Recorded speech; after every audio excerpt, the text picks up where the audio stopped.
और मैं एक किसान परिवार में पैदा हुई और जो कृषि विज्ञान केंद्र है हमारा, इनकी मेहरबानी से मैं एक किसान महिला बन के अब एक बिजनेस वुमेन बन चुकी हूँ और काफ़ी अच्छी तरीके से मैं काम करती हूँ। जो काम करते करते सर जो मुझे समस्याएं आई मैं उनके बारे में ही बात करूँगी।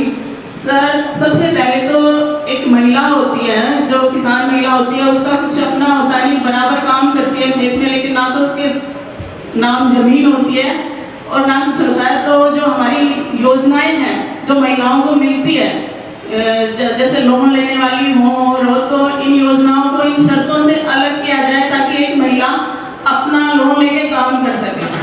बड़ी समस्या आती है कि जैसे मार्केटिंग बोर्ड की समस्या एक योजना निकली है, उसमें अगर हम जब भी लोन ले सकते हैं जब वो जमीन मेरे नाम हो, तो मेरे नाम तो खेत की जमीन हो नहीं सकती, तो मैं कैसे काम कर सकती। बजट की बहुत बड़ी प्रॉब्लम आती है। दूसरी जो हमारी जो तकनीकी है फूड प्रोसेसिंग में, तो उसकी जो ट्रेनिंग मैंने की थी कृषि विज्ञान केंद्र से 2007-08 में, मेरे ख्याल से उसके बाद कोई ट्रेनिंग हमारे जिले में बड़े स्तर पे नहीं हुई है ताकि कोई और महिला आगे निकल के आए और अपनी यूनिट लगाए। तीसरी समस्या सर जो हमारे यहाँ एरिया में होता है, आंवला होता है, बेल होता है, नींबू होता है, काफी मात्रा में होता है। मार्केट में काफी जूसेस वगैरह खूब बिक रहे हैं। क्या हमारे किसान यहाँ पे ये सब चीजें नहीं लग कर सकते? तो उसके लिए थोड़ा सा हमारे गवर्नमेंट को ये ध्यान देना चाहिए कि हम और यूनिट लगवाए। जो किसान है उनको पता ही नहीं कि हम कर क्या सकते हैं ना, इनका कैसे प्रोसेस करें, क्या करें, मतलब बड़ी समस्या आती है। तीसरी जो ये बहुत सारे पोर्टल बने हुए हैं किसानों के लिए, मार्केटिंग के लिए, लेकिन सारी तो किसान महिलाएं इतनी पढ़ी लिखी नहीं है कि उनको सर्च कर सके या कुछ कर सके। तो इनकी जानकारी भी किसान महिलाओं को समय समय पे जैसे कृषि वैज्ञानिक जो फसलों की जानकारी देने जाते हैं, तो इस चीज की भी जानकारी उस टाइम उनको दी जाए कि ये पोर्टल है, यहाँ पे आप सर्च कर लो, आपका प्रोडक्ट यहाँ पे दिख जाएगा। और ग्वारपाठे में तो सर मैंने बहुत मेहनत की है, अभी इतने प्रोडक्ट बना दिए हैं मैंने ग्वारपाठे के, बहुत जैली तक बने इसकी बना दिया है। और अभी जनवरी में हमें इसका मतलब जैसे फ्रूटी होती है ऐसे एक एलो फ्रूट निकालने जा रहे हैं जो झुंझुनू जिले में मतलब वही अपने आप में एक अलग से हमें फ्रूट जूस निकालने जा रहे हैं, जो आप ये जैसे कोल्ड ड्रिंक्स पीते हो इस तरह का। और जहाँ तक देखा जाए सर किसान की ही सारी चीजें आयुर्वेद से लेके एलोपैथिक की दवाओं में किसान के खेत से ही सारी चीजें जाती हैं, लेकिन किसान को पता ही नहीं कि इनकी वैल्यू क्या है, या मतलब इन चीजों को मार्केट में आगे करवाने का एक बोर्ड बनाए या कुछ भी करे कि भाई किसान वहां जाके अपना सम्मान दे दे और करवाए। और एक बड़ी बड़ी जो यूनिटें लगी हैं जैसे पतंजलि है, हम सौभाग्यशाली हैं आज कि हमारे अध्यक्ष महोदय हमारे किसानों की बात खुद सुनने के लिए हमारे बीच में हैं। यहाँ जितने भी किसान हैं वो बहुत तय दिल से मेहनत कर रहे हैं और मैं धन्यवाद देना चाहूंगी यहाँ के कृषि विभाग और केवीके को, जो कभी भी बीज और किसी भी सर्विस के लिए उनको इंतजार नहीं कराते, वो बहुत ही बधाई के पात्र हैं। तो मेरा तो 2-3 सुझाव हैं, ज़्यादा लंबा कोई भाषण नहीं है। मैंने 98 से ऑर्गेनिक एग्रीकल्चर पे काफ़ी काम किया है। आज भी 1000 किसान हैं जो जैविक कर रहे हैं, उनको सर्टिफिकेशन से लेके और मार्केट लिंकेज तक प्रोवाइड करवा रहे हैं। तो मेरा अनुरोध है कि भाई जैसे बजट पूर्व चर्चा में भी मैंने वहाँ सुझाव दिया था कि किसानों के लिए कृषि का बजट अलग होना चाहिए, कृषि का बजट अलग और उसी के साथ जैविक खेती का जो बजट है वो भी अलग से होना चाहिए, क्योंकि किसान बहुत सारे किसान हैं जो जैविक खेती कर रहे हैं और मार्केटिंग की यूनिट भी उन्होंने अपने खेत पे लगा रखी है। पूरा जो इनपुट्स है वो भी अपने खेत पे तैयार कर रहे हैं। तो मेरा एक तो सुझाव ये है कि जो इनपुट है जैविक का उनको सर्टिफाइड करवाया जाए, जो किसान ऑलरेडी वहाँ अपने खेत पे तैयार कर रहे हैं। जैसे स्प्रे के रूप में जितने भी 6-7 प्रोडक्ट किसान अपने खेत पे तैयार कर रहे हैं और बहुत सलीके से वो काम कर रहे हैं, जैसे देवसर है, कारी है, काफी जगह मैंने विजिट की है।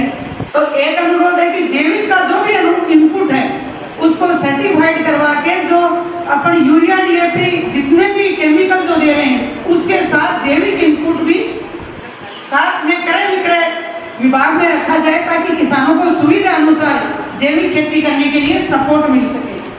दूसरा ये है कि जैविक खेती जो कर रहे हैं किसान, सरकार का 3 साल का प्रोजेक्ट रहा, 3 साल में उन्होंने उस प्रोजेक्ट को बंद कर दिया तो किसान फिर जीरो पे आ गया। तो मेरा आप लोगों से अनुरोध है कि जैविक खेती का जो प्रोजेक्ट है वो रेगुलर रहना चाहिए ताकि मार्केट से जुड़ने के लिए उनके दिक्कत नहीं है। भाई किसान ने 3 साल किया और फिर जब गवर्नमेंट ने अपना प्रोजेक्ट विड्रॉ कर लिया, जैसे RKVY में, RADP में, वो दोनों योजनाएं बहुत सराहनीय योजनाएं थी, लेकिन 3 साल के बाद में ये योजना बंद हो गई। तो मेरा आप लोगों से निवेदन है कि वो ऐसी योजना को दोबारा लागू किया जाए और वो नियमित रहे। ये नहीं कि उसकी सीमा नहीं है, क्योंकि आने वाले समय में जो है वो जैविक खेती का समय लगभग तो आ चुका है। मैं जैसे जहाँ भी कहीं बैठती हूँ तो सब लोगों की डिमांड है कि पैसे हम खर्च करने के लिए तैयार हैं, लेकिन शुद्ध अनाज, शुद्ध सब्जी, शुद्ध घी, दूध कुछ भी शुद्ध नहीं है। जो शहरों की बीमारियां थी, हार्ट अटैक, ब्लड प्रेशर, ऐसी बीमारियां आज गाँव में हो गई हैं। तो खाने के लिए शुद्ध चाहिए तो किसान तैयार है करने के लिए, लेकिन किसान को सही मार्केट जब तक नहीं मिलेगा तब तक किसान ये सोचता है कि पैदावार बढ़ाने पे वो ध्यान देगा। तो मेरा मानना यह है कि क्वांटिटी की बजाय अगर क्वालिटी पे हम ध्यान दिया जाए तो बहुत सारा हम सब का भला भी हो सकता है। और किसान को जैसे अभी बता रहे थे भाई साहब, रोजगार की जो समस्या है, अगर खेती को व्यापार की दृष्टि से करेंगे तो किसान का बच्चा भी दूर जाने की जरूरत नहीं है, किसान भी उस खेती में मन से लगेगा। तो एक तो मार्केट लिंक जो भी है, सरकार मार्केट पैदा करे, तैयार करे, आउटलेट खुलवाए कि जैसे हर कृषि मंडी में किसान के पास ऐसा होनी चाहिए यूनिट कि वो अपना माल ले जाके मंडी में जैविक का उसको प्रीमियम मिले और जैविक प्रीमियम के साथ उसको मार्केट अगर उपलब्ध करवा दिया जाए तो किसान जैविक खेती करने के लिए पीछे नहीं रहेगा। तीसरा ये कि जैविक खेती सर्टिफिकेशन से लेकर मार्केट लिंकेज तक एक पूरी प्रक्रिया का एक अगर कानून बन जाए तो किसान जो जैसे किसानों को मोटिवेट करते हैं तो उनका मानना रहता है कि जैविक खेती तो कर लेंगे सुविधा जी, पर खरीदेगा कौन? हमारे पास जैसे बिचौलिए हैं तो वो किसान से खरीदेंगे, वो अपना मुनाफा लेंगे, फिर वो अच्छे दामों में बेचते हैं। लेकिन अपना उद्देश्य ये है कि किसान जो बेच रहा है, किसान को उसके खेत से लेने वाला खरीदार खुद हो, ताकि बिचौलियों की पट्टा कम हो और बिचौलियों के बजाय जो बेनिफिट मिलना है वो रियल में ग्रास रूट लेवल पे किसान को मिलना चाहिए। ये मेरे आप लोगों से अनुरोध था। हम सौभाग्यशाली हैं कि आप सब लोग हमारी बात सुनने आए। सारे किसान भाइयों को, सारे पत्रकार बंधुओं को और कृषि विभाग का मैं विशेष आभार व्यक्त करना चाहूंगी कि हम जैसे कार्यकर्ताओं को आगे लाकर बोलने का मौका देते हैं। एक बार सभी का पुण्य धन्यवाद। मेरा सुझाव है कि सर दोनों जिले में नींबू और पेड़ ये राइटर बागवानी हो तो अठे को मौसम थोड़ा को है, सर्दी ज़्यादा पड़े, नींबू का फल लेट आवे तो जुलाई में नींबू तैयार बैठे, जुलाई मन पाओ मिले नींबू। मौसमी अठे के वातावरण में ज़्यादा कामयाब है तो अनुदान के मायने मौसमी और खजूर ये लिया जाए। जैसे कि एक ही मौसमी आजकल जूस में बिके बहुत गुना बिकती है, कोई दिक्कत को नहीं आता। और साथ में जो अपने जिले में बगीचा लग रहे हैं पाने बढ़े जाए, बगीचे के ऊपर ही आपकी कोई की मशीन डलवाई जाए जिससे वो जूस जैकलीन को जूस है, मौसमी को जूस है, अनुदान पर मशीन मिल जाए, बढ़ेगी को निकाल के बेचे तो फिर में 2 रुपया और ज़्यादा मिल जाए किसान में, मार्केटिंग में ज़्यादा लोग में लेके जाए, ज़्यादा भाव पर मिले। एक ही मेरा निवेदन है कि जुनून जिले में जो पंजीकृत प्राइवेट नर्सरी है वहाँ से भी किसानों ने अनुदान पर पौधा दिलवाया था। धन्यवाद। जो किसान आयोग का अध्यक्ष गवर्नमेंट ने चुना है वो बिल्कुल वो फिट होता है, क्योंकि वो किसान हैं, जमीन से जुड़े हुए हैं, इसमें नो डाउट। और पहली बार मेरे को ये लग रहा है कि किसानों की बात सुनने के लिए खुद हर जिले का वैसे दौरा होता है और गवर्नमेंट ने भी बहुत अच्छा काम किया है, क्योंकि किसानों के लिए बजट पूरे इंडिया में अगर भारत सरकार के हिसाब से रहेगी तो एक अलग से बजट की सोच बहुत अच्छी है और लंबी दूरी की सोच है। क्योंकि किसान एक ऐसी चीज़ है उसमें हमेशा प्रकृति की बात होती रहती है, मीटिंग भी होती है, लेकिन उसको धरातल पे उतारने के लिए फीडबैक जरूर लेते हैं, लेकिन उतारने में बहुत समय लग जाता था। एक पीढ़ी पूरी की पूरी आधी से ज़्यादा खप जाती है उसमें। आपने जो तारबंदी का जो स्कीम है बहुत अच्छी है। इसमें थोड़ी सी दिक्कत ये है कि 400 मीटर की दूरी दे रखी सर, क्योंकि किसान 800 मीटर तक अपन इसकी दूरी रखे तो भले उसकी 400 मीटर हो, चाहे 300 मीटर हो, 500 मीटर हो, तो अपनी पूरी खेत की तारबंदी में उसकी दिक्कत नहीं आती। 400 मीटर में आधे खेत की हो पाती है, कहीं पूरे खेत की हो पाती है, पूरी हो पाती है। एक इसी के क्रम में जैसे 100 रुपये मीटर का अपन ने कर रखा, कोविड के बाद में हर चीज की कॉस्ट बढ़ गई, तो इसको 100 रुपये मीटर की बजाय 150 रुपये मीटर किया, क्योंकि हर चीज की कीमत बढ़ गई। और इसमें एक इन्होंने बोर्ड कर रखा कि पोल की जो दूरी है 10 फुट की दे रखी है। ये 10 की बजाय अपन 15 फीट भी करेंगे तो उसमें किसान का भी रुपया कम लगेगा और वो उसमें ठीक रहेगा। उसमें 10 फुट की बजाय अपन 15 फीट करेंगे तो कोई इसमें बॉन्ड नहीं है। एक भारत बॉन्ड की सर बहुत अच्छी स्कीम है, बहुत अच्छी स्कीम है। इसमें 90,000 रुपये का अनुदान है। इसकी कॉस्ट बेयर के अनुसार अपन इसको 1.5 लाख रुपये करें, क्योंकि ये 2.25 लाख वर्तमान में अपन करें तो 2.25 लाख रुपए से ऊपर की कॉस्ट आती है। पहले 100 रुपये मीटर में आता था, इसका जो अपन मल्चिंग है वो 100 रुपये मीटर में आती थी। आज इसकी कॉस्ट हो गई 140 रुपये, 50 रुपये मीटर ले रहे हैं। जो 5 लेयर की अपन लेते हैं तो वो जस्ट इससे ज़्यादा होगी, तो इसका अनुदान अपन 1.5 लाख रुपये, जो 90,000 की बजाय 1.5 लाख रुपये करें तो इसमें भाई किसान की ज़्यादा लोड नहीं पड़ेगा। और ये बहुत अच्छी स्कीम है सर। ऑफ सीजन में जैसे मैंने कर रखा है फार्म कोड, मैंने तो बड़ा कर रखा है क्योंकि तो खेती ज़्यादा है। ऑफ सीजन में पानी इसमें भर लेते हैं तो एकदम से उसमें दिक्कत नहीं आती, क्योंकि 5 घंटे की लाइट में 1 या 1.5 लाइन अपन कर पाते हैं। मुझे खुशी है आज कि आज हमारे चौथा कृषक स्वास्थ्य संवाद दोनों में कर रहे हैं। मैं सबसे पहले तो आप लोग भारी संख्या में यहाँ पधारे, इसके लिए आपका बहुत बहुत हार्दिक स्वागत और अभिनंदन। हमारे लोकप्रिय मुख्यमंत्री जी ने इस 2022-23 के बजट में हमारा कृषि का अलग से बजट रखा है।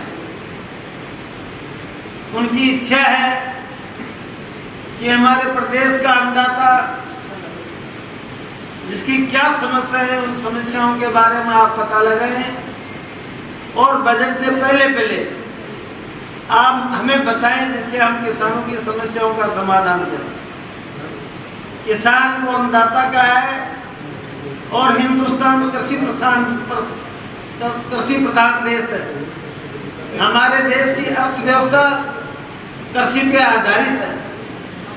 आज हमारा मुख्य उद्देश्य है कि हम आपके बीच में आए और आपसे सबसे सुझाव लें और उन सुझावों को सुन करके मेरी इच्छा है कि मैं दिसंबर तक हमारा प्रतिवेदन पेश करूं, प्रस्तुत करूं सरकार के सामने, जिससे आने वाले बजट में मार्च में 2023 का बजट आया, 2023 तो इसका बजट आएगा, उसमें उन समस्याओं के समाधान के लिए वो कोशिश करें। आज मैं जिस तरीके से आप लोगों की मैंने सूची में लिखा भी है, मेरे सामने करीबन 30-35 किसानों ने अपने सुझाव दिए हैं। वो सुझाव हमने लिखे भी हैं और मेरे साथ जितने भी विशेषज्ञ हैं ये अपने अपने विषय के विशेषज्ञ हैं।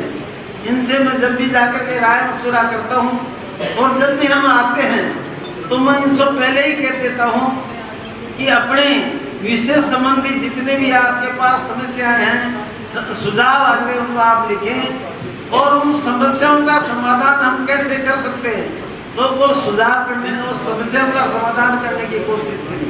इसी उद्देश्य को लेकर के हम आप आज के बीच में हमारे देश के अंदर पहले जो खेती होती थी और अब खेती हो रही है उसमें बहुत बड़ा परिवर्तन हो रहा है। लेकिन हम मेहनत तो बहुत करते हैं लेकिन हमको उसका उतना फायदा नहीं मिलता। मुझे 2008 में सुमित्रा जी और मैं दोनों ही इजराइल गए थे। वहाँ हमसे ज़्यादा मेहनत नहीं करते हैं लेकिन मैंने वहाँ देखा कि वहाँ के लोगों में अनुशासन है और अनुशासन होने के नाते वहाँ आप देखोगे कभी जाने का मौका मिले। और मुझे भी सम्मान्य गहलोत साहब ने कहा है कि आप कम से कम 50 किसानों को इजराइल लेके जाएं, जिससे हमारे किसानों को पता लगे कि हम कृषि में कैसे सुधार कर सकते हैं। तो मैं जब भी जाऊंगा आप लोगों से राय मशुरा भी करूंगा और ज़्यादा से ज़्यादा मेरे किसान भाइयों और बहनों को ले जाने की कोशिश करूंगा। आज हमारे को जितने सुझाव दिए उन सुझावों के अनुसार हम सारे के सारे आपका ये ले रहे हैं और ये सारे सुझाव हमारे पास हैं। आज हमने ये सोचा था कि इस झुंझुनू जिला कृषि में सबसे ज़्यादा एडवांस है। पहले हमारे इलाके में पानी बहुत हुआ करता था, लेकिन पानी है नहीं वहाँ। और आपके यहाँ पानी था, बिजली लगने के बाद में आप लोगों ने अनेक तरह से बहुत अच्छी खेती की है। इसलिए हम चाहते हैं कि आपके सुझावों को सुन करके आपके जो सुझाव दिए हैं, जो समस्याएं बताई हैं, समस्याओं का समाधान करें और उन समाधान होने के बाद में आपको ज़्यादा से ज़्यादा फायदा हो। मैं पुनः आपको बहुत बहुत धन्यवाद देता हूँ कि आप भारी संख्या में हैं।